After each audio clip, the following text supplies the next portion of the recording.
Time for a market update and to look at the winners and losers as Rob Black, our business expert, sees it anyway. Hi, Rob. Hey, how are you? I promised everybody a showdown. Okay. Because usually I'm offset wanting to kill you for something you said. So let's hear it. Michael Kors. Yes. Is that a winner or loser? I love Michael Kors. I love that you love Michael Kors. Yes. Because I own shares of Michael Kors. It's being added to the S&P 500. What I like about it is luxury high-end. You are high-end. Is that high-end enough? Because I find Michael Kors affordable yet good-looking, and I think, oh, this isn't fancy enough. Keep in mind, he's a designer of everything from handbags to fragrances to eyewear to footwear. Right. My designer is Jacques Pani. Your designer is Michael Kors. What? I don't even know who Jacques Pani. Who's? JCPenney's. You, all right. I thought it was something really fancy like Louis Vuitton. Okay, how about video games? Yes. Video games are big, obviously, but how big? Very big. Bigger than the movie industry. Really? Oh, by far. Well, that's because you've got to pay $50 for a video game, and movies are $10. You're paying $50, $60 now. Yeah. And to get the full Call of Duty with all the add-ons, $120. The new one coming out. So anyway, global video game market's going to hit $93 billion this year, $111 billion by 2015. It was $78 billion last year.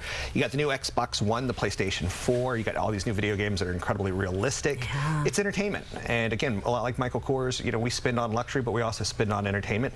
That's not going to go away. The names to play are Electronic Arts, Activision. Take-Two has an incredibly violent Grand Theft Auto 5 game. Yeah. I don't like Call of Duty either for that reason. Stick with this stuff. The football stuff's fine. I just don't want to see blood and guts all over the place. Yeah, I'm more the blood and guts kind of guy because we're preparing for the apocalypse. Oh, we are. We have to have 11-year-olds be able to use AK-47s. Right. So. Okay, got it. Yeah, I do. Okay, how about now? Yes. I told you, I don't know if you know this, I tried on Google Glass, which are so awesome, but this is the Google Watch. I'm thinking, which would I rather have? The glass or the watch? The watch is coming out, they say. Either or, maybe both. Yeah, you know, the accessory market for wearable technology is a pretty big market.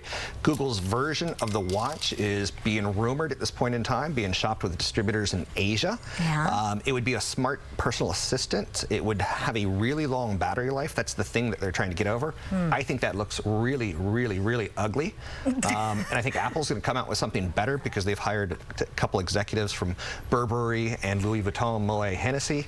They know what they're doing. But this is an industry that is $3 billion today with like Nike's Fuel and the Fitbit. Right. But it'll be $50 billion in the next 2 to 3 years. What do they think those are going to sell for, those watches? Do you have any idea? I have no idea. Because I think the glass, I mean, after using it, I understand how people would pay like $1,000 for it. Google Glass 2 is coming out. Yeah.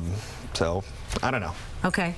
All right. Now, here's the problem with Obamacare. I've been talking a lot about in the news about problems with the websites and them extending the deadline for people to sign up. You're saying it could be a problem for the whole economy. Yeah. And again, I always look at everything monetarily. Right. I look at women monetarily. I look at websites monetarily. This is a combination. Right. Everything's about money. Go ahead. I know. Don't beat me up. Everything's about money. So the healthcare initiative, what we're learning is we were promised that you can keep your old plan, except for if you're an independent contractor and you do your own healthcare. It turns out that your healthcare is substandard to the Obama healthcare exchanges. So you have to get yours dropped by mandate, and thus you have to pick up Obamacare, which is more expensive than a lot of individual, skinny policies, so to speak. Of course, this should equal better health care, but it also means another $150 to $300 out of an individual's pocket for monthly expenses. That's not going to be going into video games. It's not going to be going into Michael Kors. So it'll be a drain on the economy. The exact opposite of giving people 3 years ago $250 to support the economy. We're going to be taking $250 away from people. All right. Well, considering this went about 5 minutes, you owe me $535. Love it. All comes down to money. We'll be right back.